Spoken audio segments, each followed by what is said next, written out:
Oh, there's my video in the background. Hey, how's it going? Hey, happy Saturday. How's everyone doing? Mic sounds a little bit different today. I'm hearing, I don't know. Let me know if it sounds super weird. Whatever. Roll with it. How's it going? Happy Saturday. How's everyone doing? Man, what are you guys up to? As you probably guessed, I've been kind of busy with some things, but nonetheless, I'm here. How's everyone doing? Something does sound really odd, and I heard this while recording, so if it sounds super weird to you, let me know. I'll figure it out, or figure something out. Anyways, happy Saturday. How's it going? What are you guys working on? I know I've been kind of working on some stuff. As you saw, as I cut into the video, you could probably see that I was actually. I know what's going on. I know what's going on. Wrong microphone. Give me 1 sec. Well, I'll be right here. You'll see me. I'll do it live.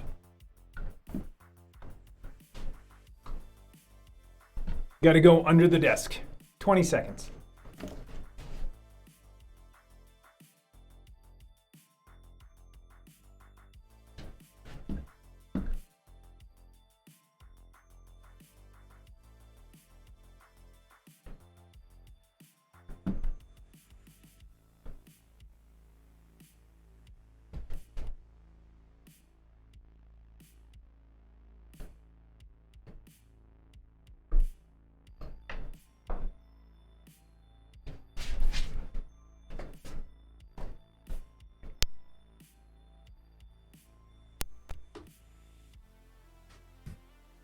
Hello. Hey, that's better. Hey, sorry. Rookie hour here. Rookie hour here on my channel. That's what happens when I have, shared hardware that I switch between all the time. And as you probably saw, I just released a video a little bit ago, and that was intentional. I was working on it all last night and all this morning so I can get it out for you guys today on a Saturday. And so because of that, I was playing with the microphone and never switched anything back, because the only time I use this microphone is for streaming. That microphone I use for other things. Anyways, apologize for that little bit of an interruption. It's totally rookie hour. Feel free to razz me about that. But anyways, happy Saturday. How are you guys doing? Real quick, there were some follows and some resubs in the beginning, so I'll call those out first. First, Mathny, resub, tier 1, 8 months. Thank you so much. Thanks. 8 months already. That's so crazy. Hi, good evening, Tim. How's it going? How are you doing, Mathny? Mathny's always here, usually first. I don't think so today because I know who is first, but very close, very close. HomeLab New, resub, tier 1, 12 months, 8 months straight. Dude, 1 year. HomeLab New, how's it going, man? Are you in the UK or the US? I never know anymore. I never know with him. He's a jet setter. Every other day, he's UK or US. Stream Hype, dude, thank you so much for the continued support, you and both Mavney. Dude, Ilud, tier 1, 10 months straight. Dude, yeah, long subs. Thank you guys so much. Appreciate it. Thank you. Dude, Ilud, thanks you too for everything else you do. And Shinto, I like it. Shinto RL has subscribed. Prime sub, thank you so much. Prime sub, thank you. Thank you. We have a hype train during my technical difficulty intro. So I appreciate it, guys. Thank you so much. Johnny in full effect. Hey, Prime sub. Thank you so much for you guys for spending your Prime sub on me and for subscribing and the continued support. I really appreciate it. Never expected, always appreciate it. And thank you so much. Really appreciate it. Then we had a couple follows in there, so I'll call those off. I don't know if this was before the stream.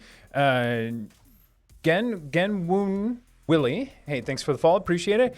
Maldus, thanks for the follow, appreciate it. Thank you. And then we had one just a second ago, Cenobites, Offsec. Thanks for the follow, appreciate it. Welcome.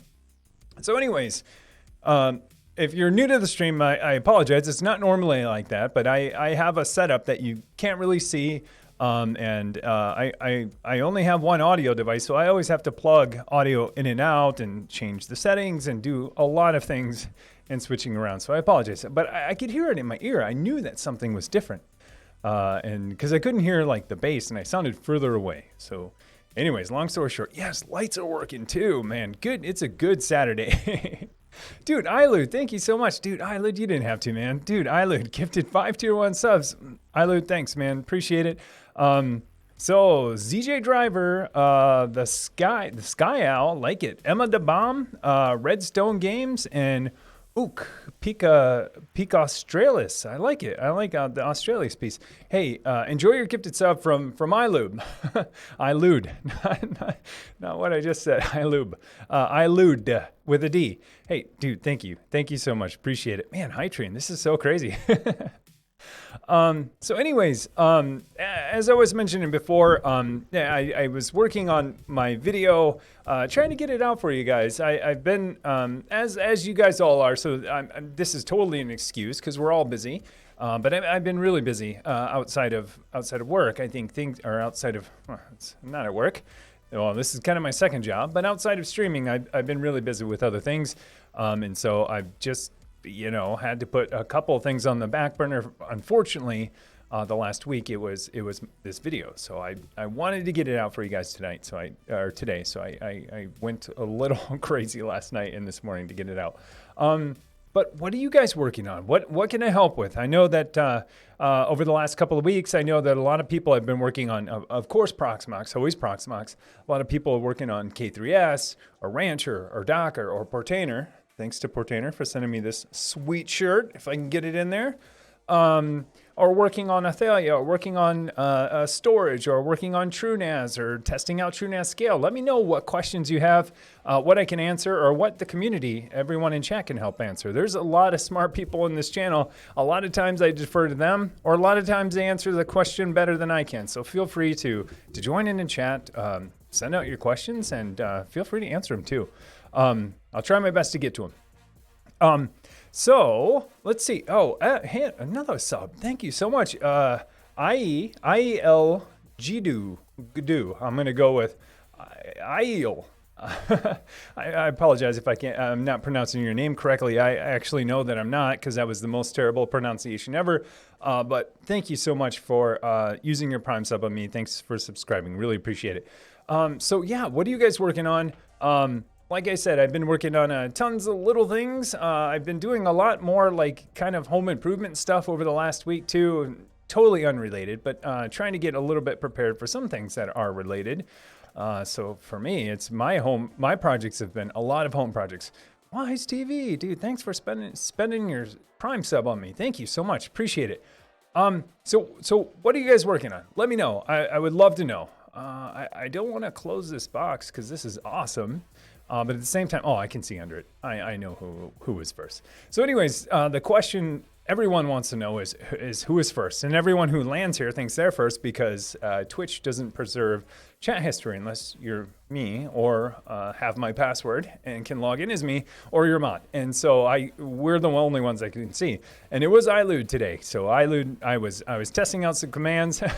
He saw I was typing in the wrong commands, and he typed in the banana command, which always works. It was a contribution by Techno a long time ago. But anyways, iLu, thanks for being here. Thanks for being first. The Sky Owl, hello. ISO, good evening. Salvarius, howdy folks, how's it going? I saw on Discord you already upgraded to Proxmox 7. Beat me to it. All right, how's it going? Good to see you, man. Mafney, hi, good evening, Tim. How's it going? Mafney, thanks again for the support. iLude, hey everyone. Swagonist. S-Swagonist. I'm gonna go Swagonist. Tim, thanks for the awesome tutorials. Hey, no problem at all. I like tutorials. You make it really easy for someone who's new to Home Lab. All right, thanks. That's another one of my goals is to break down barriers and create an easy on-ramp for people, hopefully. I just finished up getting traffic and Athalia set up. Oh, pretty challenging one. And now I'm wondering about services. What services would make sense to me to expose to the web versus keeping internal only. What are your thoughts? Yeah, this is a great question. So which services do you expose publicly to the web and which services do you not? I would lean on the side of not exposing any. And that's not to say that you can't do it securely or safely. But I would lean on the side of not exposing it unless you really need to. I would lean into things like VPN. So if you have a VPN at home and you're the only one that needs access to some of these web services or these services that you're self-hosting, VPN's probably the answer for most things. But if you're providing a service that other people need access to and you don't want to give them VPN access, if you have some websites or some web services that people from the public need access to, then that's a good candidate to say, hey, well, this is going to be exposed through the firewall, through my reverse proxy, probably through SSL. Should be through SSL, or I say SSL a lot. I know it's not SSL, it's TLS, but it's an eponym at this point. And that's a good candidate for those folks or those people or public bots, really, to access those services. I expose very few things publicly, honestly. I have some APIs that I do. I have some websites that are, just React apps. Nextcloud doesn't need to be, but I do, only because I use Nextcloud kind of like Dropbox, where I can share some of my files with family or with friends publicly, easily. And so, Nextcloud's always a good candidate.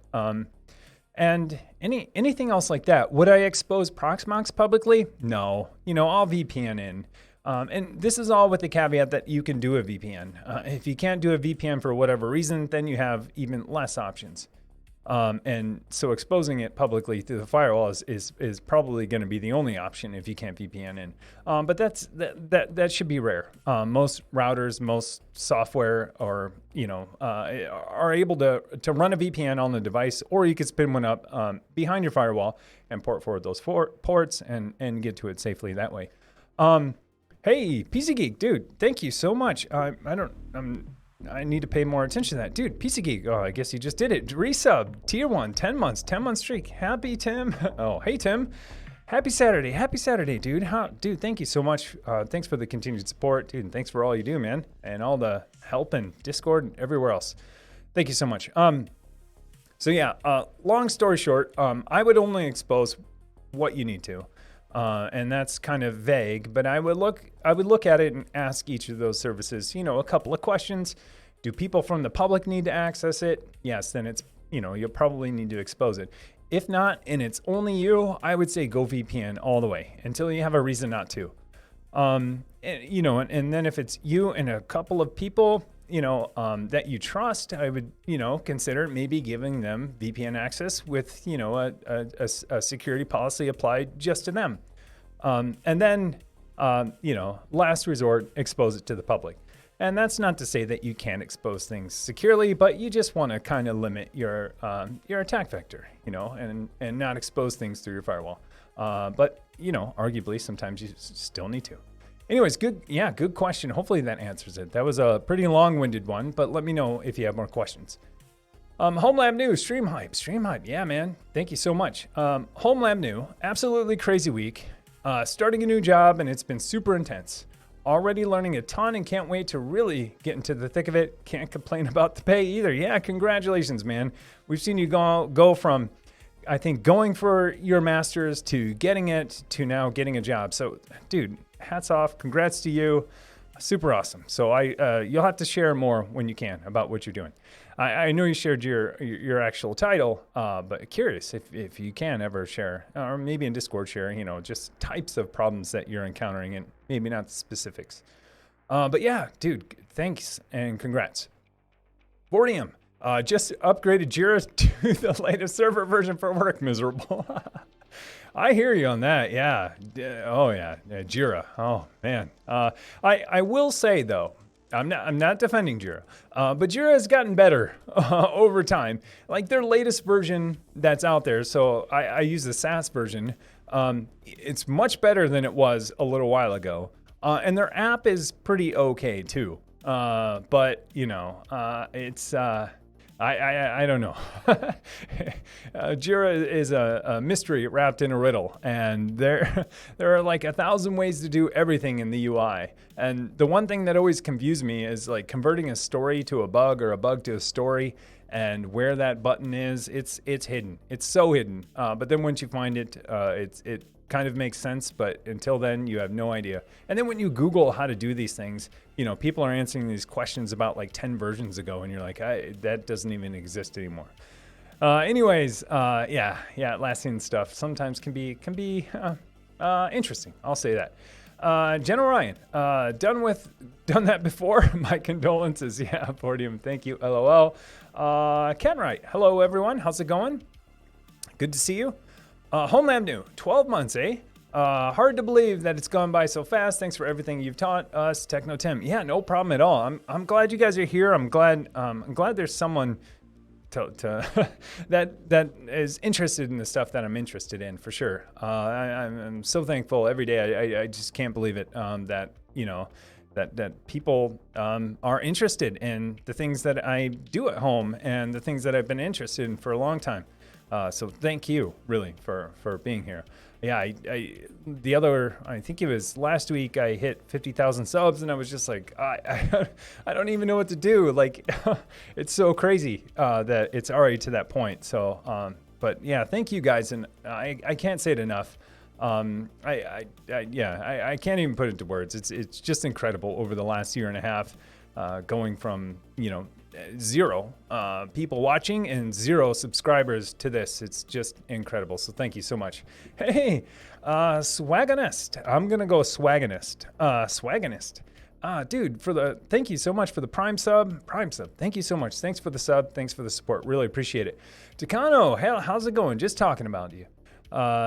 13.3K channel points. All right. I'm going to, all right. I got some time. I got to make the 20K channel point redemption so that you can burn them all in one shot. No, I need some ideas. Throw out some ideas for channel points. I would love to know. No challenges like eat something super hot or super gross, but things more related to tech or IoT things I could do. I would love to do it, especially if it involves code. If you throw out something and it's like, turn your lights on and do all this crazy stuff, that's like, I'm just like challenge accepted, because I want to write this code, and I'll probably start right after the stream. But Takano, man, that's a ton of points, man. Ragachat TV, thanks for the follow. Appreciate it. Welcome. Salvarius, rearranging my whole setup. I really need to get a rack to make my life easier. Yeah, it does. It does make your life easier. But then at the same time, then you're like, okay, the rack looks pretty empty. I think I need to put a few more things in. That's what happened to me, at least. And then I filled it with a ton of stuff, and then I'm like, I'm out of space, and then I downsize, and now I have more holes. And so it's like, I keep doing this shuffling. But yeah, I hear you. Once you get a rack, and you don't need to spend a ton. I mean, PC Geek will tell you. He just found one on Craigslist, I think, for reason. I mean, cheap. I would say cheap, more than reasonable. Every now and then you'll just kind of hit the Craigslist or Facebook Marketplace jackpot where someone just wants to get rid of it. So just keep checking those places. And if not, there are some for a couple $100 that are 4-post racks that I use that I think are pretty nice. And then you get variable sizes, casters if you want, all different kinds of things. It does make things easier because everything ends up in one spot. And my only advice is, make all the network cables that you run to it and all of the cords that you run to it are like triple the length that you think needs to go to the wall, especially if you have casters, because then you can just move it around.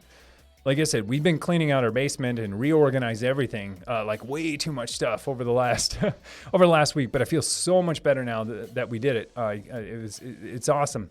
But the nice part was that my entire home lab is on a rack that has casters, and I could just move it all around. It's super nice. So anyways, my tip is if you ever get a rack, whatever cords, your big umbilical cord that goes out from the rack to networking and power, triple the length on there, and you'll be glad you did it. Tinkerfu, hey, how's it going? Thanks for the resub. Tier 1, 8 months, 1 month streak. Haven't seen your name in a while. How are you? Thank you so much, Tinkerfu. How are you? Thank you. Let's see here. But Salvarius, good luck. I could relate to your one picture. I think is when you were configuring your one of your new Dell servers on top of like a coffee table and a monitor on top of it. I'm like, I've been there. Like that's how that desk over there looks, or our dining room table looks. Like every other month. So I've been there. I could totally relate. Phantom 29, the print spooler vulnerability. Oh yeah, CVE 2021 34.527 has been annoying to deal with at work. I bet that's a ton of patching, and that's a ton of patching on a lot of machines, and at the same time pretty interruptive to both people in IT as well as people who want to print. Yeah, I bet. hopefully, I mean, maybe there's a silver lining that a lot of people are working from home now, and so I don't know. Maybe people aren't using the print servers at work as much. I'm just making this up, all speculation. So maybe there's a silver lining in there right now with people working from home. But I can imagine patching any critical bug in general is just such a pain. It seems like this one even more so. But good luck, Phantom. Sly Human, how's it going? At Techno Tim, good strategy. New video released right before the Twitch session. It's funny. It worked out that way, and it wasn't planned. My plan was to do it last night, and I had it all planned out. I'm like, yep. My wife's out of town. I'm like, cool. Pizza and editing all night. And then something came up in the family, and I just couldn't get to it until 11 o'clock at night, and then I started then, and then I started again early in the morning. And I kept telling myself, I have to get this done by 11. I have to get this done by noon. I have to get this done by 1. And then right before 2 o'clock, I'm like, okay, this is like a go, no go. I got to do it or not at all. And now this was the first time I've ever clicked the publish button. Really, it's changed it from unlisted to public ever, because I've always scheduled them. But I'm like, nope, I'm doing it before the stream, because then that's done and I can focus on other things. Not planned. It just worked out that way. But yeah, thanks for noticing. Yeah, this morning has been busy. This has been busy. And I pushed up the documentation only like 15 minutes ago. I think I pushed up the documentation 10 minutes before the stream started. I was like, I'll do it after. No, I better do it before. And then I was like, no, I'll do it after because I got to shower. And then I was like, nope, I got to get that out along with the video. So, yeah. But yeah, it's I got it all out Saturday. Not Saturday morning for most people, but still on Saturday. Cartwright, dude, thanks for the follow. Appreciate it. How are you? Thank you so much. Geeky Rant, Phantom, patch not helping. Yeah. Sly Human sounds fine. All right, this was going back to my audio. Awesome. Thanks for the feedback. Takano, printers added again. Now talking about print spooler. I think Epson EcoTank printers are the best printers. Oh my! All right, I'm not even going to acknowledge that, Takano. I'm not going to acknowledge that. The long-running joke, or really, it's not even a joke. It's the truth. Is anytime we talk about printers or download speeds, the conversation just ends up being that. So we'll act like that didn't happen, Takano. I know where you're going with that one. Leo, Gadoo, hello. Hey, how's it going? How are you? Geeky Rant, thank God I run Linux at home. LOL. Yeah, I'm mostly Linux here. I'm way more Linux here than anything else if I count all my servers. Next up is actually Mac OS because if you count, I don't know. If you count mobile, then it's iOS, and then if you count desktop, it's Mac OS. And then 3 Windows machines here, 4 Macs. Yeah, it's kind of crazy. I never thought about it. But Linux is probably like 30. So if you count all my servers. Kubernetes helps out with that. You have so many dang nodes. Chicago Samurai. What the heck? That mirror. Now showing us how the sausage is made. Oh, that mirror back there? Yeah, that is a mirror. Oh, it's always kind of been out of focus. Yeah, a lot of people back there think it's like a window. No, 100% a mirror. And if I get out of frame, you can see the focus behind there. And yeah, it's 100% a mirror. You can see my arm in it. Yeah, you guys are seeing how the sausage is made for sure. One day I'll do the stream like from behind too, or add another camera so you can see like what I see. It's pretty crazy. I mean, you guys are in IT, so you guys probably all, same thing. Tons of monitors stacked every way, but then imagine, 3 huge monitors, 2 portrait, a huge microphone there, a camera right in my face with the screen flipped up, and then 2 lights over here, and then 2 lights behind there, and then, the whole 9 yards. Maybe one day I'll do a walkthrough live, just to kind of show you. Maybe at 100K during my, if I get there. I can't count on it. If I get there, maybe I'll do a live stream, maybe from the platform that gives me the thing. Anyways, Home Lab New UK today. All right.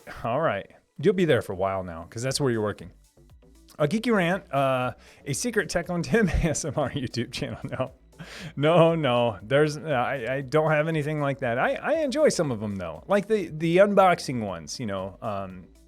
you know, Gearling did one, I think, on hard drives and stuff, and I could totally appreciate it because those are all the little sounds that I miss hearing them now because I have mostly SSDs, but I thoroughly enjoy like tech ones like that, not any other ones that kind of get kind of weird sometimes. I'm not judging though. Geeky Rant, might be time to get a second setup for streaming, Techno Tim. Yeah, I wish. This is my everything workstation. This is my coding, developing software, playing games, live streaming, video creation, everything desktop setup. So I've been waiting to build a new PC to do all this, but you know, as you guys know, things are kind of hard to get a hold of. Fortunately, I got a hold of a decent video card pretty early on, and it's been paying off for me. Yeah, that video. If I didn't have that video, the video card I have now, a 3090, the render would probably still be going on my old 1080. So yeah, it would be nice. I still have a hard time saying that my Core i7 here isn't strong enough for what I need to do or isn't performant enough. So the Sky Owl, thanks Ilud. ZG Driver, hey, how's it going? Hello everyone. Hello. Get wrecked. Oh no, YouTube starting to be a job for you. No, so when I say it's, well, let me clarify a few things because I said, yeah, this is like my second job. I love my first job, and I'm not just saying it because people say that and because I think my boss might be watching or anything like that. No, I truly love my first job. I love what I do. I love where I work, and I love my second job. And so I don't mean to say like it's a job, I don't want to go to work. I don't want to do all this stuff. No, it's time-wise, it takes up as much time and as much effort and thought and planning as my first job. So I don't want to make it sound like, oh man, I gotta go to work, like one of those things. No, I love going to work at my real job, and then my second job, YouTube, everything else. I love it too. It just takes up almost as much time, except for at night, and that's kind of when my second job starts. So, anyways, didn't mean to no negative connotations there at all whatsoever, but you knew that. Uweeby, trying to get a fully automated game development pipeline built. Oh, awesome. From code save through the Git runners to Kubernetes. I can help with that. I can help with that because I do the same thing for all of my code. And I even have an example pipeline that you can use with GitLab. If you're doing it with GitHub, a little bit different. But if you're doing it with Git or Drone or GitLab, very similar.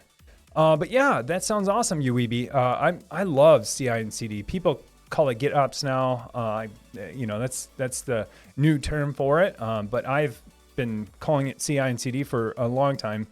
And that's exactly what I do. I mean, I pushed up some code. I mean, even my documentation has CI CD on it. The documentation I pushed up about a half hour ago now, it goes out to GitHub and gets built in GitHub and then gets deployed through GitHub as soon as I git commit push on it, because I didn't want to have to deal with anything else. I just want to write my code real quick and push it and have it get deployed. Same thing for everything that's in my whole entire home lab. Same thing for the bot that's running in this channel. It's fantastic. It's tough to get set up. I mean, not too tough, but challenging, a little bit of planning. How does this work? But after that, it's set it and forget it, and then you can just move as fast as you can write code or deploy or manage config or however fast you can write. At about 5 minutes for a build time, and it's in production, my own production. But similar things at places I've worked. So I loved it. I basically do enterprise at home now with all my code. Ilud, Megadesk is alive. Yeah, man. So if you don't know what Ilud's talking about in our Discord channel, he's been creating a gigantic Megadesk with all the bells and whistles.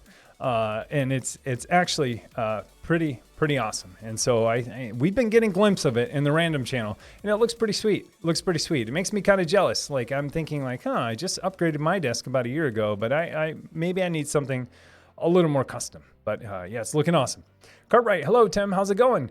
Johnny in full effect. Install K3s via Rancher today on my 6-node Pi cluster. Nice, man. That you scaled up really quick. Install K3s via Rancher today. That is super awesome. yeah, how's it going? What are you running on your cluster? Very curious to know what people run on the cluster. I run a ton of custom code and a lot of public containers, public to download, and I'm always curious what people install on their Kubernetes cluster. So let me know. Salvarius, it lives. Yes, it does. Yes, it does. Let's see. Geeky Rand, I'm upgrading to 10 gigabit. Nice. I'm so jealous. So jealous. Every time someone says that, I'm like, oh, I wish I need a reason. I need a reason to get it. And I might soon. Congratulations. That's awesome. Now you're moving a lot faster. 10x upgrade, because you probably had gigabit before. Sorry, my throat. ISO. The Mega Desk is super sweet. It is. And if you're not in Discord, you should totally join our Discord. I'm going to plug for it. And you can see what we're talking about. iLoot has been building a pretty awesome desk. Hey, Tora Kamata. Yeah, Tora Kamata has resub Prime 3 months, 1 month straight. Dude, thank you so much. Thank you so much for the continued support. How's it going, Tora Kamata? Shinto RL, finally bought a NUC and installed Proxmox. Now I try your vids and just playing around with Docker, etc. So much fun so far. Awesome, Shinto. That's so awesome, RL. Funny you say Intel NUC, because I my first Intel NUC I ever bought, I actually, and it was actually the first tech video I ever did. It wasn't even on YouTube. I put it on Vimeo. I had no idea why, because I'm like, why? Yeah, I'll just put it there because it's new. Anyways, it was that was my first like tech video I ever built, and it was the first and only Intel NUC I've ever had, and it supports virtualization. And I mean, this was a long time ago. This is probably like 2014. It's back in my home lab now. It's back, and it's my third Proxmox node in my cluster, and it is actually running two nodes, two virtual machines within there. That are my Kubernetes nodes.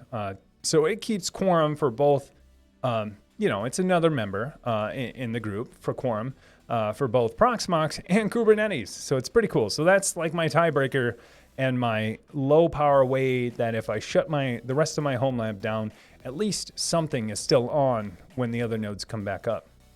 I need a slight upgrade on it though. I've been considering a Mac Mini, an old Mac Mini, because those are pretty awesome still for a home lab. But anyways, enough about me.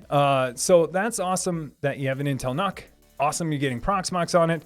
Once you get Proxmox on it, the sky's the limit. Because then you can virtualize anything, you can build anything, you can tear anything down.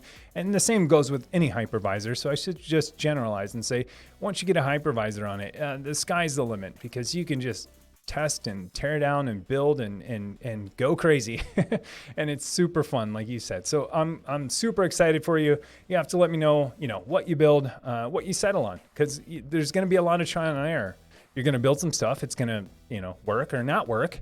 And then you'll probably rebuild it. And then, a couple weeks later, you might rebuild it. Like John in Discord, he likes to rebuild his cluster every couple months, we joke about. But that's part of the awesome piece about, having a home lab, and especially having a hypervisor where you can virtualize all of this hardware. It's like, you go from, physical machines to now one virtual machine with, 10 virtual machines inside of it. And it's, like I said, sky's the limit.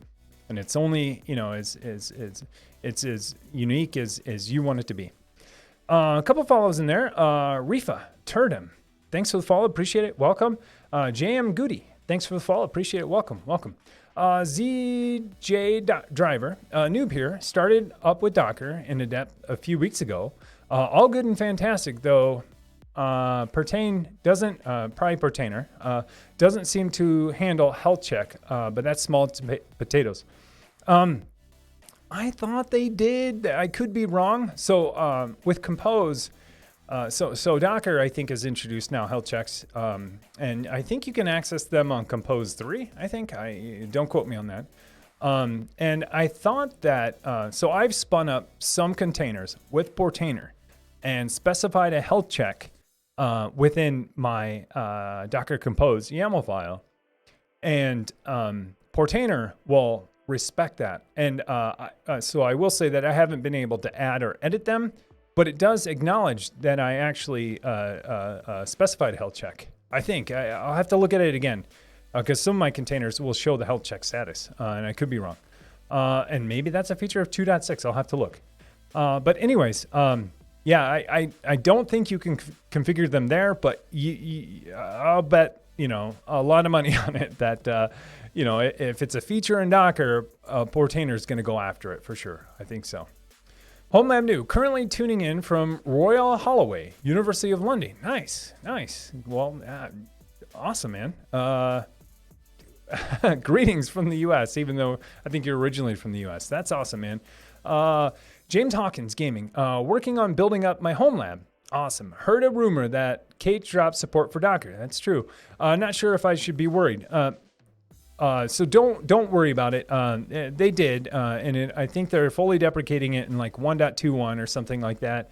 Not a huge deal. It's not the end of the world. There are plenty of things or technologies that are can be swapped out pretty easily that did what Docker did previously. So you have options for Docker builds like Canico. You have runtime for Docker alternatives like Containerd. And so I think it will be an evolution. And if you don't want to, you could stay at a lower version of Kubernetes until you're ready. And if you're running Rancher and Rancher provisioned containers, they run Kubernetes inside of containers, so they'll handle all of that. And if you're running K3s, the default container runtime engine is already Containerd. So, Portainer, Rancher, and even Kubernetes kind of has your back. They're slowly implementing some of these changes, and they've even done some already. So, but see what your container runtime is for Kubernetes. If it is still Docker, you'll have to make some decisions. You'll probably want to choose a different container runtime engine, and that might be as simple as flipping a switch to Containerd or something else. Real quick, High 511, dude, thanks for the Prime sub. Thank you so much. Thank you. Welcome. Thank you. And the Real Shooter, how's it going, man? Haven't seen you in a while, dude. Hey, welcome. JM, good. I read that one, but hey, welcome anyways. ZJ Driver Portainer, yeah, I totally got that. When I see typos that kind of sound like a tech name, I figured that's what they are, and it's usually autocorrect. Get wrecked, Dick wrecked. Trying to pack VMs on my gaming rig because I can't justify new hardware. Hey, totally fine. I get it. Consolidate until you can't anymore, and recycle and cram them in there. No, I'm totally fine with that. And, I would even argue, it's a great way to save power, not only money for new hardware, but it's, one less machine that's running 24/7. So it's totally fine. In gaming, gaming hardware is like the most performant hardware, like in your whole entire house, most likely. It's going to have lots of fast RAM, lots of fast drives, a great CPU, and probably an awesome GPU. So highly capable, for sure. I would never apologize or blink twice or scoff at anyone who did that on their gaming machine, because they're the most performant machines in your house, most likely. Osaroki, that's what I'm going with. I'm going to pronounce it the way I want. But anyways, hey, thanks for follow. Appreciate it. Welcome. How you doing? Rodison, looking how to back up my whole Proxmox install. Yeah, that's a challenge, I think, for a lot of people, because it's kind of tough, especially in an automated fashion. I'll tell you my backup strategy. My backup strategy is fairly simple. It's more of like a DR plan than a full system like backup. But I back up my virtual machines that are running on a schedule to my NFS share. And I just back them up. I think I have one that's, I don't know. If Proxmox focuses on something next, hopefully it's their backup scheduling, because it's like, what? When is this going to run, and how many times, and how many versions is it going to store? But anyways, my plan is back up all those virtual machines on a schedule. It's either daily, every other day, or monthly, weekly, whatever you want, and then how many versions you want to retain. And then I just back up, basically my /etcd folder, or etc folder, because that contains all of the configuration that I'll need to restore a Proxmox server. So I don't have an easy button. If it goes down, I'm going to rebuild the machine, but at least I have the configuration to restore the configuration back to its current state. And then I have all of my virtual machines backed up to my NFS server so that I can restore them that way, or really, just restore them that way. And that's kind of my plan. Is it the best plan? Probably not. Is it the most efficient? I don't know. But for me, it's pretty simple. It's pretty easy, and it's easy for me to grok in my head. Like, okay, just back up the config and back up, data I can't replace or recreate myself easily, and go from there. I don't do a whole entire system snapshots or take it offline and image it. It's just too much for me. But I mean, go with what works for you. I mean, some people, do image them. But for me, I found that, as long as I have the config files, I can restore it. Might take me a couple of hours to get it back up and operational, but I can do it with the things that I have. So that's the way that I do it. And this is probably a good plug to say, and this is another reason why when we're talking about Proxmox backups, that I don't install anything extra on Proxmox. I don't install Docker on Proxmox. No, I'm not saying it's a bad thing, but this is one of the reasons why I don't modify config, besides, SSH keys, like typical things you would do. I do everything either in the UI or, if I terminal in, it's intentional, but I'm not willy-nilly just installing anything I want out of apt, because those are the really hard things that you'll need to remember to do after, you restore a Proxmox server, or if you migrate, or if you just format it, or it dies. These are the things you'll have to remember how to do. And it's also another point that you'll have to back up or remember to back up. So anyways, that's my plug for people ask, like, why don't you just install Docker on Proxmox and go bare metal? Well, this is part of the reason is I just let my hypervisor be a hypervisor, and I kind of treat it like, just a self-contained operating system, and it only runs Proxmox. In my mind, it only runs Proxmox, nothing else. I know it's Debian under the covers, but to me, it's Proxmox OS. Just think of it like that. And I think that'll help you kind of guide you as you make choices for where things get installed and run. Anyways, that was a lot about that. Anyways, but Rodison, hopefully that helps. Hopefully that gives you some ideas. If you need more help, there's tons of people in our Discord server who do this same type of thing all the time and might have a better solution than I do. Homeland New, anyone use Lutron, Cassetta, Smartlight switches? I don't, but I hear a lot about them. I hear they're pretty awesome too. I think Snazzy Quinn from YouTube uses them, and that's what kind of made me think, like, oh, really, Lutron? Like, they've been around for a while, and they've done, like, they do switches and outlets, and it only makes sense that they make smart ones now. And I think the reason why I like them, and if I ever, get a redo on my switches, I might go that way too, is because they work with or without, a smart device or a smart, kind of environment involved. So you can use them with or without app, and that's really appealing to me because, sometimes there are some things that are app only, and some things, obviously the rest is no app, and so I kind of want both, but I haven't. Clever Princess, I'm trying to set up some local DNS so that I can make some local names like ****, but I'm struggling to learn DNS mask. So that's what I've been working on. Yeah, that's tough too. I don't do a lot of DNS mask. I use Pi-hole for my DNS and my local DNS. I point everything at that, create local DNS entries there or CNAME entries, and then I call it done. So I mean, not that, Pi-hole is the most robust DNS system out there, but it's already handling a lot of stuff for me. My ad blocking and tracking blocking and malware blocking. So I just gave it the responsibility of local DNS as well. Good luck to you, Clever Princess. That is one thing, that I'm not strong at. I'll be the first to say it. Banana. Wise TV. Hi, Tim. Stumbled across your channel by chance, and I think I've binged too many of your videos. Hey, thanks. I appreciate it. Let me know if you have questions, comments, concerned about any of them, or if I can help. Let me know. Get wrecked and wreck, Geeky Rant. Sadly, I need more drive space. LOL. Yeah, don't we all? For sure. Takano Bot works. Thank you. Hey, Geeky Rand. Have you tried Pi-hole? That's exactly what I was doing. Yeah, for sure. Home Avenue. iLoot always beats me. Yeah. Cartwright, 23. Trying to set up SSO in my Rancher cluster with OpenID Connect and LDAP support. Can anyone suggest good projects? Ooh, I just did something on Authelia, even though OpenID Connect is in alpha or beta for them.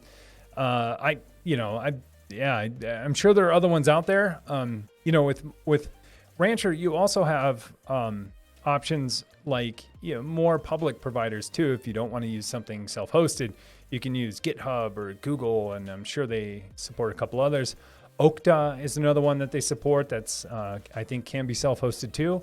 So Cartwright, there's a couple for you. If you don't want to run the auth proxy or the auth system yourself, you could lean into GitHub and Google, which I think they know security pretty well. But then again, you know, they're a big target. Or you could run your own. I think Okta is one, or Authelia.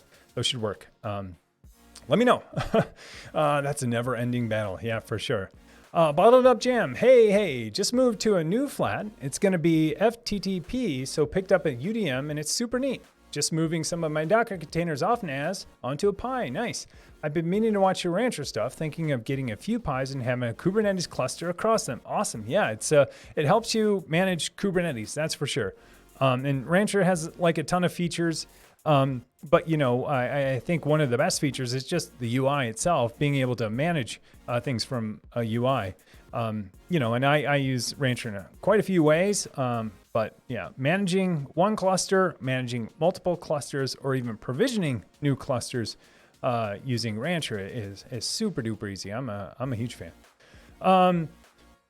But yeah, congratulations on all the new stuff. I'm a huge fan of Unify too. I know that Unify is very polarizing when I talk about it with the Homeland community. It's a love-hate relationship, or it's I love their APs, I hate everything else, or it's a mix of that. So, but I'm a fan.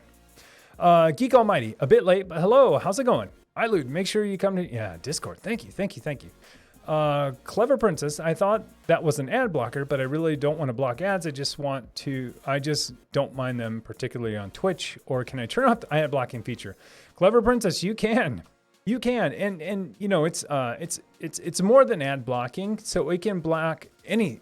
So it's basically Pi-hole is basically a DNS blocker.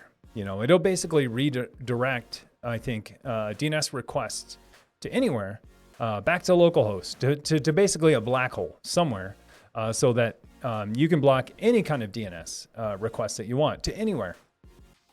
They have lists for ads. They have lists for trackers. They have lists for malware. They have lists for adult content, all kinds of lists that you can add or remove. So you don't have to subscribe to ad blocking. You don't have to subscribe to adult content blocking, but it's all there if you want it, and you can toggle it on and off.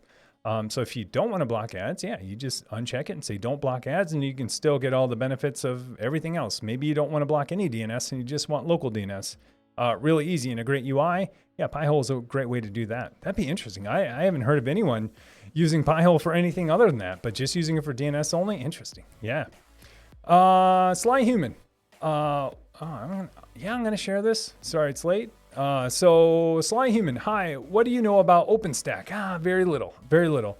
I mean, I understand, I understand what it is, hyper-converged infrastructure. I haven't had a ton of experience with it. Not a ton of experience with it. I've kind of been creating my own islands of infrastructure that, something like that provides. Like I have CI and CD pipeline provided. I have, a hypervisor. I have Kubernetes. I have a Docker engine. And so I haven't pieced all of those together in a hyper-converged solution, I think, like that. I get it. I would love to, but I've been picking and choosing parts of infrastructure that I want to use rather than subscribing to it all in one. But that's not to say it won't be that it'll be that way forever. Geeky Ran has local DNS options too. Yeah, for sure. Chicago Samurai. Guys, has anyone given Proxmox mail server a try? I need some kind of mail relay. I don't know Mimecast anything close. I can't say that I have. That is one thing I wish that Proxmox would also move to the UI is alert configuration. Proxmox, if you're listening, probably not. But if they are listening, please move all of the alert configuration and to. So you're specifically talking about the mail server product. I haven't used it at all, but that just triggered a thought about just some more things they can use to the UI, and it's your alerting. I haven't tried Proxmox mail server. I don't know anyone that has. Not saying it's not good, just haven't used it. I see it in the list of products. I see, Proxmox, I see their mail server, and then I see the backup solution. The mail server is the one I never click on. Sounds interesting, but I haven't used it. Get wrecked. I do this every time. Get wrecked. That's what I'm going with. Just open all the ports. What can go wrong? Yeah, a lot of stuff can go wrong. A lot of stuff. PC Geek, hey Tim, happy Saturday. That was earlier. Thank you. Thanks, man. How's it going? Budney, I need to get my hands on another 2 terabyte drive. I had one die in my NAS. I just installed Proxmox 7 a few days ago. Nice. I have pfSense, Pi-hole, and Windows 11 running in a VM now. Sounds awesome, Budney. You have an awesome little home lab right now. I hope it grows. I hope you find another 2 terabyte drive. Those are pretty cheap on eBay. Super cheap, because a lot of the 2s and 3s are getting ripped out of servers left and right. So you can find stacks and stacks of them for maybe $30 a piece. Don't quote me on that. Don't at me later. But roughly $35 I think last time I checked. Hey, J-Vice Box, thanks for the follow. Appreciate it. Welcome. Riff, this looks like a Riff. I got to get this. Riff Adderdam. That's what I'm going with. Hey, mate, great videos. Watched the GPU pass through with Proxmox 3 times. Trying to do this. I would love a feedback. Yeah, I will give feedback. If you mean on comments, I'm getting caught up on comments today. It's part of my weekly to-dos is to get caught up on comments. I do them as I can, and then after that, I do set aside probably about a half hour, 45 minutes, and I go through every single comment and get caught up to where I was last time. So it's like my inbox. I will get caught up. But if you need more immediate attention, join our Discord. And at the same time, if you're getting hung up on there, be sure you check the documentation link because I have my actual config that I use in my home production Proxmox server right now. In 2 of my Proxmox servers, I use that configuration to pass through GPUs, and it's been working pretty fantastic. Every time I do it again, I'm like, hopefully this still works, and it ends up working. And then I kind of get ahead of myself sometimes, and I actually try to do it without my config, and then I realize that, hey, this little checkbox I should have checked is actually, a config flag in the config, and I overlook it. So anyways, either ping me in Discord if you need more immediate attention, but be sure you check out the docs on that too. Wisey, I just got my very modest home lab set up. All right, running 2 small 2 Pi clusters. I managed to figure out how to mount the RootFS from my NAS. Next step is K3s. Yeah, awesome. That is awesome. So you're mounting. So it's basically your whole entire root file system is mounted over the network. And then you're going K3s. That is awesome. One word of caution, because I experienced this myself, and I think some other people have. If you are going to go K3s and you're using any other storage than super fast local storage, and when I say super fast, I mean faster than a micro SD, be cautious about going etcd. And maybe look into the MySQL way. And I know that sounds kind of weird. It's like, well, why would I do that? Like, I want HA on that database, which that's kind of what etcd gives you. But etcd is super sensitive to latency, and you get latency even on a micro SD card. It'll not only wear that card out really fast, you're not doing that, but also has enough latency to kind of make Kubernetes go haywire sometimes. And maybe they've adjusted some things. I'm not too sure. But if you are doing remote storage, just make sure it's fast enough. That's my only warning. And I'm not saying don't do etcd, because do it. It's awesome. Especially if you're setting up a new cluster, do it until it doesn't work anymore. But if it doesn't work anymore, that will be wise, because the latency on read and writes. And there's going to be a lot of chatter, because every single node is going to do that over the network. And it's tiny, but just something to be aware of. Pure Domain, hey, thanks for the follow. Appreciate it. Welcome. Geek Almighty, lots of geeks in here. Yeah, there are. I think I'm the biggest geek I know. That's 100% true, I think. So you're in good company. Ilud, I think we just got Buddy the dog emote. Hey, yeah, you did. Hype ears. It totally is. It is. His face isn't that white right there, but yeah, that's pretty awesome. Yeah, Buddy, he's pretty wild. So yeah, in my video, I showed off both my dogs. I wasn't even gonna do it, but I'm like, yeah, why not? I'll say it, and when I edit, I'll make a game time decision whether or not to keep it in. But yeah, I kept it in. Buddy, he's a handful. I say this every time. You know, both my dogs are from the Humane Society. They're rescues. We just adopted them, I guess. Buddy, he's on a different level of mean sometimes, and we're still figuring him out. I think he's still figuring us out too. But when he's sweet, he's super sweet. When he's mean, yeah, get out of his way. But he's awesome. I wouldn't have it any other way. It taught me a whole nother level of patience for pets. I've never had to have this much patience for a pet, and I've had pets all my life. But yeah, that looks so much like him. So much like him. Chicago Samurai, the system hide your answer. What do you use? Oh, okay, yeah. Geeky Rand and SMTP relay in Docker. Yeah, yes. I don't know if that's a question or a statement. Let me know. But you could do it. I think so. Takano, relating to this, I need to be able to access my Snipeit instance, or Snipeit instance, on a school computer along with Apache Guacamole, so I'm going to have to port forward both since school computers do not allow for VPN use. There you go too. Yeah, some just block VPN. I'm curious about VPN use, how they can block it. Like if you use SSL VPN, I heard that that's very hard to block in general, just because it looks like SSL traffic, and I don't think they have a great way of determining.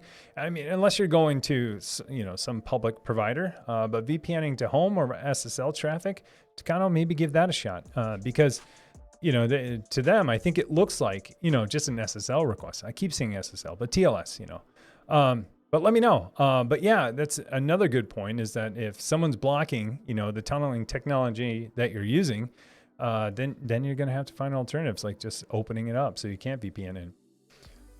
Riff after them. I am thinking to use Proxmox as a workstation. Is it ever possible? Using 128 Threadripper Pro Optane, would it perform as a DevOps workstation box, a side streamer, and video editor machine? Yeah, it would. Yeah, for sure it would. So you're thinking of, basically using it as a workstation. I don't know if by workstation you mean then installing, a GUI on top of it and using it that way, or do you mean passing through a whole bunch of hardware to a virtual machine and then plugging that in directly and then using that in front of you? That will work. That should work, no problem. I mean, are you going to be adding a little bit of latency? Sure, tiny bit. But it should totally work. Should totally be fine. It's just, how much config and how much are you willing to put up with? But I pass through GPU, I pass through sound cards, I pass through USB, even hard drives directly to some of my guests, and I've run them that way. I've just never taken the extra step of plugging a monitor in. I plug a dummy monitor in, so it thinks that there's a monitor attached, so I can use the GPU. But anyways, I've never taken the extra step to actually then do it and use it. It does sound awesome. I hear that come up quite a bit. Let me know. I think it'll be fine. I think it'll totally be fine. This is, Rift after them with 2 GPUs, 1 Radeon, and 1 NVIDIA. Yeah, for sure. Will for sure work. I mean, I couldn't see why it wouldn't. If you can pass them through to a virtual machine, to a guest on that system, that's all you got to do is plug in a monitor and should work. So let's see. Lamb Lion, working on a distributed storage solution based on Ceph for my Proxmox servers. It's for home use, not really high performance demands. I have 3 Odroid HC1 systems and an 8 terabyte each. Any suggestions for this kind of setup? No, I wish I did. So Lamb Lion, what are you looking to get out of it? I have zero experience with Ceph. I wish I knew more. I haven't been able to find a use case for me, at least for it yet, because the way that I have my system set up. And I totally get how it can be used. I haven't used it yet. And I'm not familiar with Odroid HC1 systems. I wish I could give you some suggestions, but I will. I'm going to plug Discord again. We have a whole entire channel dedicated just to storage and just to hypervisors, where I'm sure a lot of people can throw in some of their comments or some of their experiences that they've had with Ceph or any other system. So you got me. I have no great answer, and I don't want to give you the wrong one. But if you have something else, let me know. Andy Wastakin. Hey, how's it going? Get wrecked to wreck. I tried doing that from my VFIO build in NVIDIA, and the AMD cards don't play the best. Interesting. I thought you just had to blacklist or block the driver loads for both AMD and NVIDIA, and it should work fine. I thought the only odd part on Proxmox was if you had two of the same exact video cards, where sometimes it would get really confused on which one it was, but maybe they'd fix that.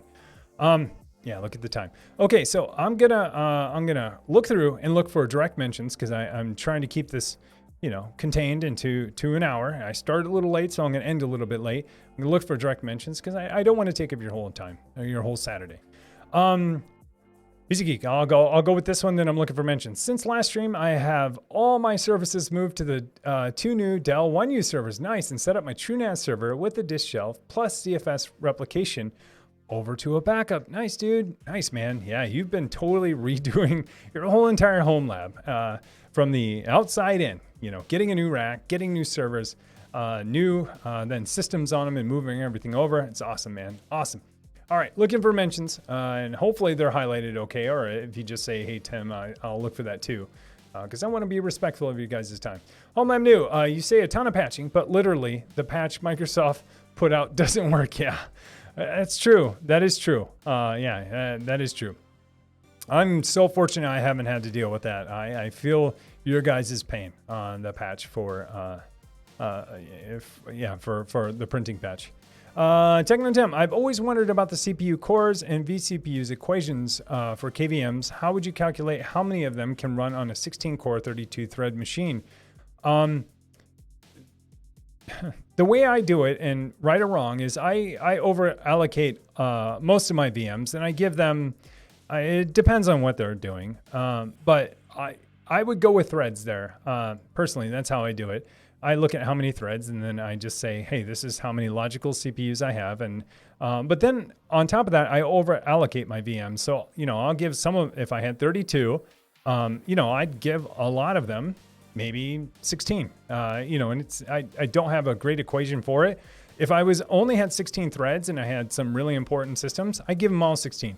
Now that can turn around and bite you. If you have some noisy neighbors in your environment, and when I say noisy neighbors, I just mean, some system within your group of systems that is either using too much CPU, too much network, too much whatever, disk, IO, that's considered a noisy neighbor. Now, if you had one VM that had all access to all 32 threads or cores, it decided to peg every core to 100%, then your whole entire hypervisor is pretty much toast. You got to play with it. I mean, it just really depends. And then you can put constraints on how much resources they can actually use. But my general rule of thumb is I give most of my VMs access to all cores, because the likelihood of that happening is pretty low. But if it does happen, it's going to be pretty interruptive. Most of my VMs are not that noisy. And if they are, something's definitely wrong, but I have yet to have it come around and bite me, which it probably will. It'll probably happen tomorrow. I'll wake up and one of my VMs is pegged all, 24 cores and nothing's even running. And so that's something you'll have to consider too. Or give them all half. Give them all half. It's kind of up to you. You can limit them either in cores, or you can limit them depending on resources too. And so kind of up to you.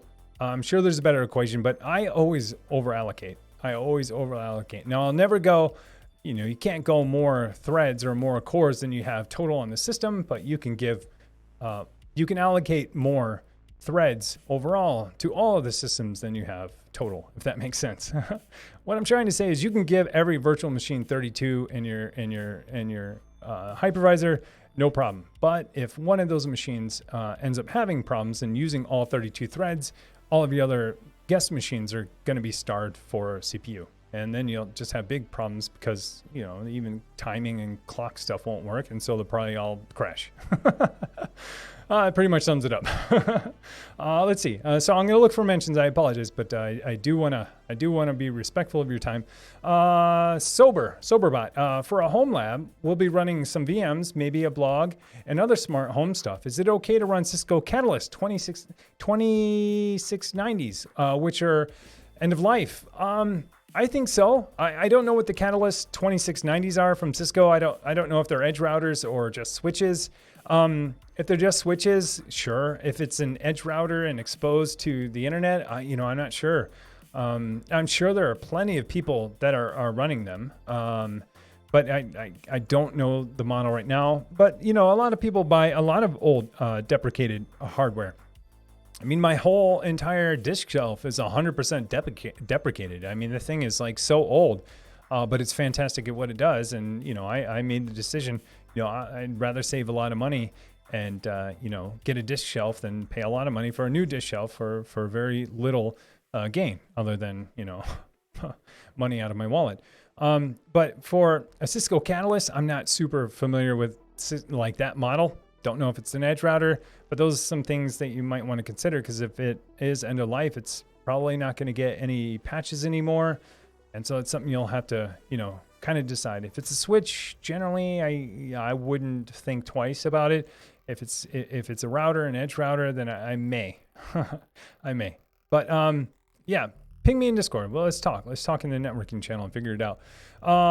Techno Tim, have you ever used Lens? It's an IDE and management tool for Kubernetes. I have. I did. I think this is what I use. But it's a desktop client. I think it's a desktop client that goes out and basically uses your kubeconfig file. So this is from VTCN. I think I have. I have to look again. But it basically looks at your kubeconfig file, does a bunch of discovery of all of the machines around you, and then allows you to manage Kubernetes in a GUI. It's a desktop client pretty easily. Yeah, if this is it, I think it is, and I think I have, and I think it's pretty cool. And I used it for a little bit, and then for a couple of days, I was like, yeah, this thing's great. And then I kind of went back to my old ways. I was like, yep, need a terminal, or yep, I'm going to do this from Rancher or the GUI. But yeah, I think I have. I'll have to look again. I think I have. Let's see. Sober Geek, it's been a while since I hopped in Techno streams. Thank you. Soberbot, you should start video series named Home Lab Wars on YouTube, where your subs can show off their home labs. I'd love to watch some home lab porn. Yeah, I have some ideas around that. I would love to share them now. Share them now in Discord. And if we get enough people sharing their stuff, I would love to. I would love to and make it interactive and put something together because that sounds fun, sounds creative, and it involves everyone in the community. It sounds like a fantastic idea. Abdurim.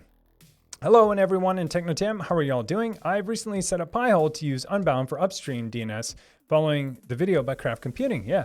But when I test for DNS spoofability, it shows very poor results. What problem do I have? I don't know, but I am super noob. Thanks. I don't know right off the bat either. I followed the documentation from Pi-hole, which is probably what Craft Jeff followed in his tutorial. I would imagine. And the setup was 10 minutes of reading and 3 minutes of actually making config changes. And mine seems to work, but I guess I don't know if I did the test for DNS spoofability. I did the DNS Sec Test and I tested all the way down to root servers and it looked okay. I usually use DigWeb to do a lot of testing too, just to make sure. I don't know off the top of my head. You'll have to tell me more about, the problem you're having, or the test you ran, because I would love to run it too and see if I have the same problem. If I had the same problem and we have the same problem, I'm going to figure it out and I'll share it with you.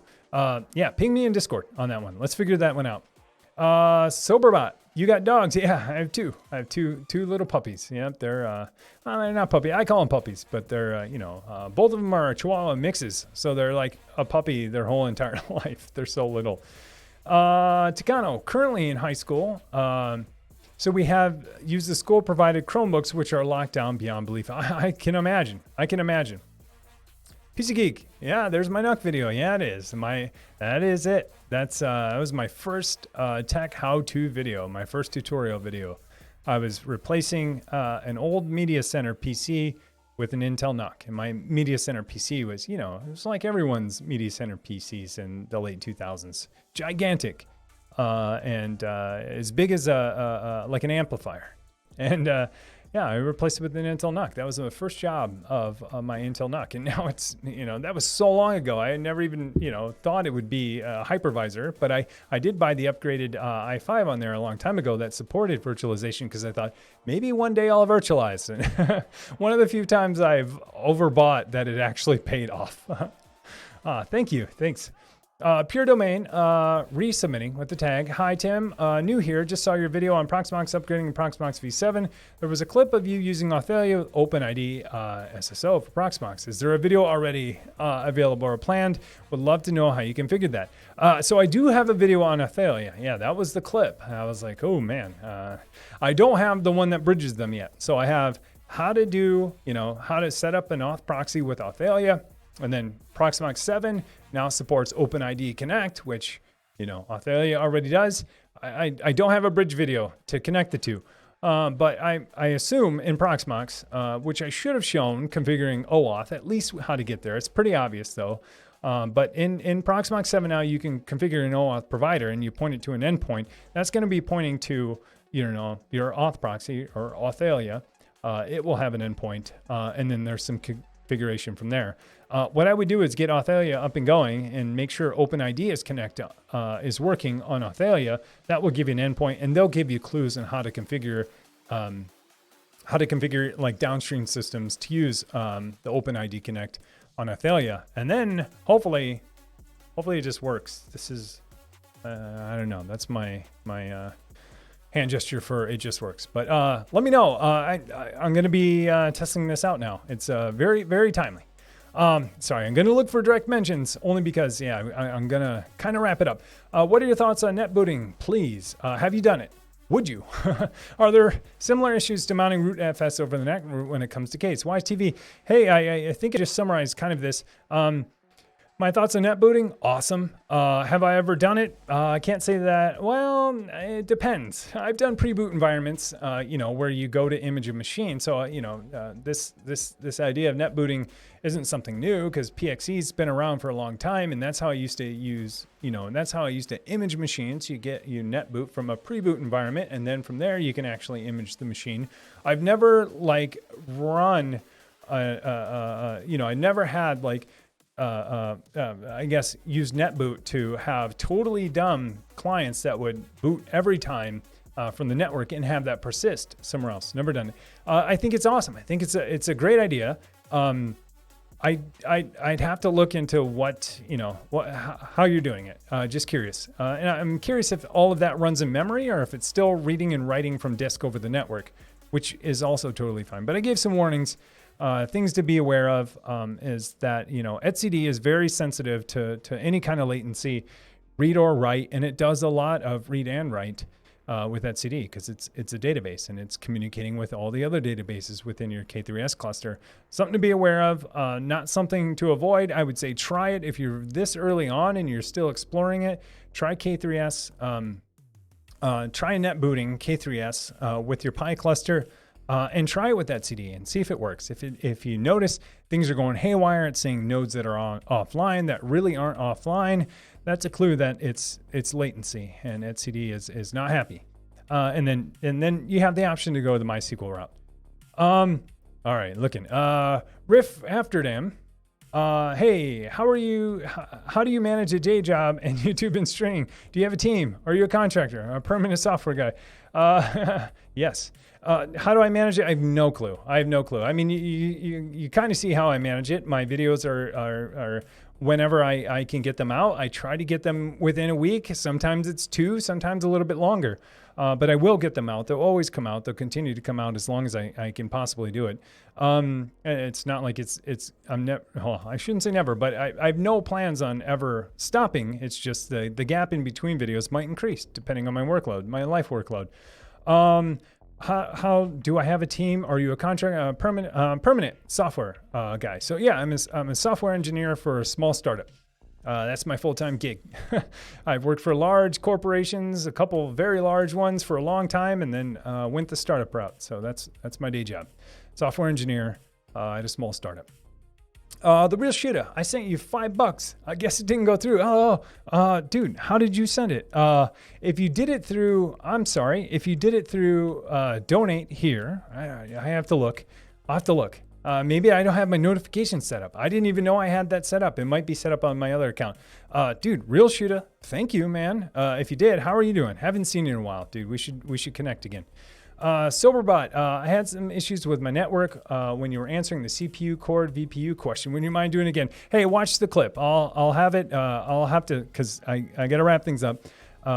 You can go back after the stream's done and look for the answer, or I'll have it on YouTube, usually 2 days after, because I have to get outside the hump for exclusivity for Twitch. So these always appear on YouTube on a different channel. Just look on YouTube for Techno Tim Talks. That's the channel where all these streams end up going, usually on Monday morning.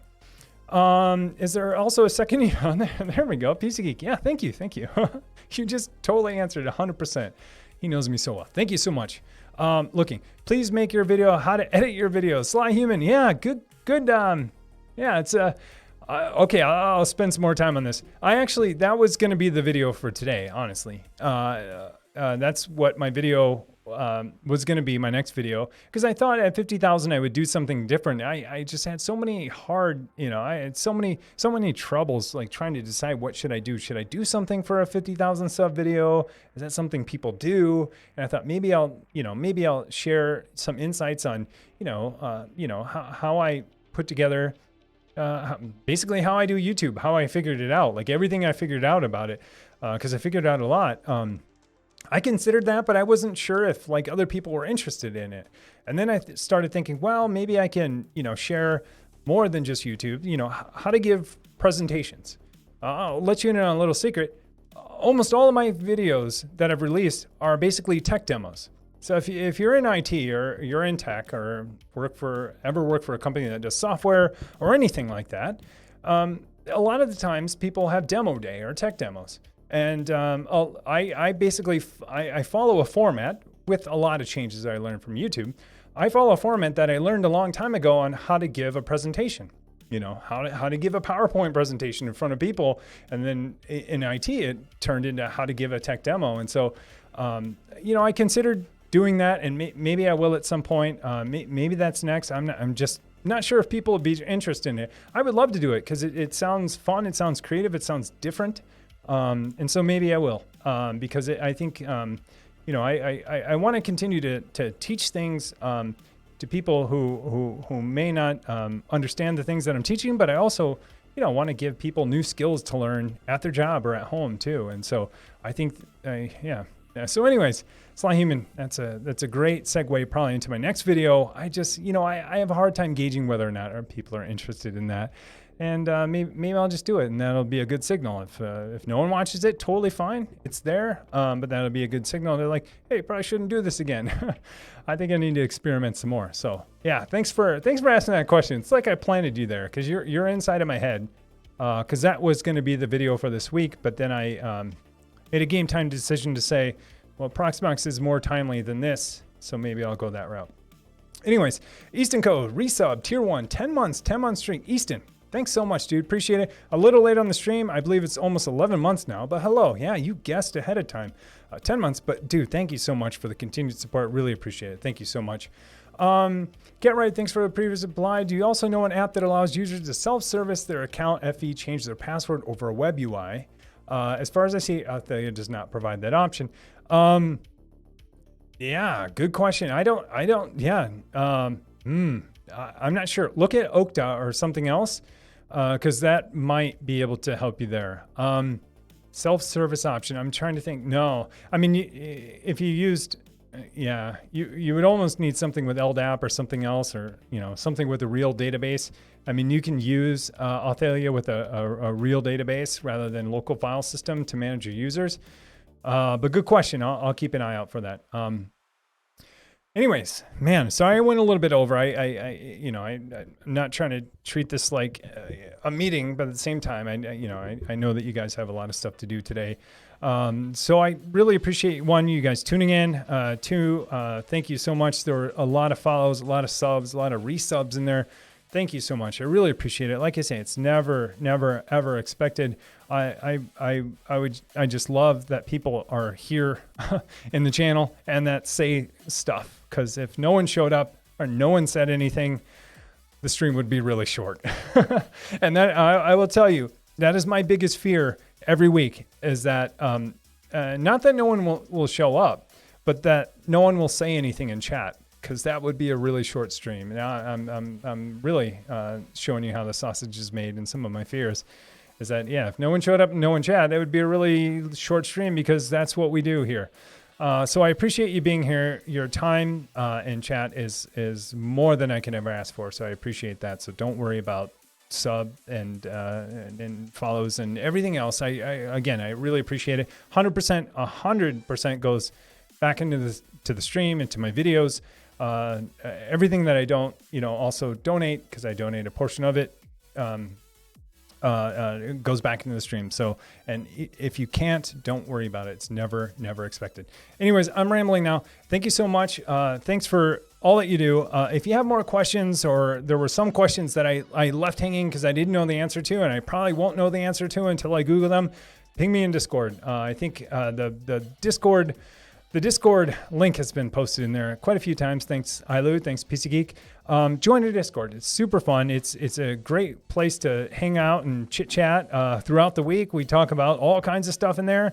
Not all of it is support, or some of it is is support when your stuff blows up, but not all of it is break fix type stuff. A lot of it is how do I's, or have you guys ever done this, or just talking in general about tech and events. So it's really awesome. It's really fantastic to have a community to just bounce some ideas off of, and take a break from normal life and talk about awesome tech stuff that no one else I know in this world, except for the people here, talk about themselves.